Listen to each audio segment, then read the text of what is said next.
ರಾಯರ ಭಕ್ತರೆಲ್ಲರಿಗೂ ಸಹ ನನ್ನ ನಮಸ್ಕಾರ.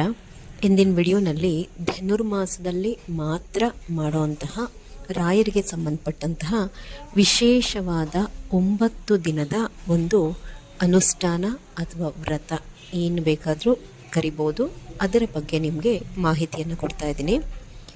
ಈ ಅನುಷ್ಠಾನ ಮಾಡುವಂತಹವರು ಈಗಾಗಲೇ ಧನುರ್ಮಾಸದ ಪೂಜೆ ಪ್ರಾರಂಭ ಆಗಿದೆ, ನಿಮಗೆಲ್ರಿಗೂ ಸಹ ಗೊತ್ತಿದೆ. ಈ ಧನುರ್ಮಾಸದ ಪೂಜೆಯನ್ನು ಮಾಡ್ತಾ ಇರಬೇಕು ನೀವು ಮನೆಯಲ್ಲಿ. ಇದರ ಜೊತೆಗೆ ಆಂಜನೇಯ ಸ್ವಾಮಿಗೆ ಎಳ್ಳು ಬತ್ತಿಯನ್ನು ಹಾಕ್ತಾ ಇರಬೇಕು. ಆವಾಗಲೇ ನಿಮಗೆ ಈ ರಾಯರ ಪೂಜೆ 9 ದಿನ ಏನು ಮಾಡ್ತಿರಲ್ಲ ಅದರ ಸಂಪೂರ್ಣ ಫಲ ದೊರೆಯುತ್ತೆ. ಧನುರ್ಮಾಸ ಹೇಗೆ ಮಾಡಬೇಕು, ಯಾವ ದೇವಸ್ಥಾನಕ್ಕೆ ಹೋಗಿ ಮಾಡಿದ್ರೆ ಶ್ರೇಷ್ಠ ಅನ್ನುವಂಥದ್ದನ್ನು ನೆಕ್ಸ್ಟ್ ವಿಡಿಯೋನಲ್ಲಿ ನಾನು ಹಾಕ್ತೀನಿ. ಸಂಜೆ ಆ ವಿಡಿಯೋ ಬರುತ್ತೆ, ಮಿಸ್ ಮಾಡ್ದಲೇ ನೋಡಿ. ಇನ್ನು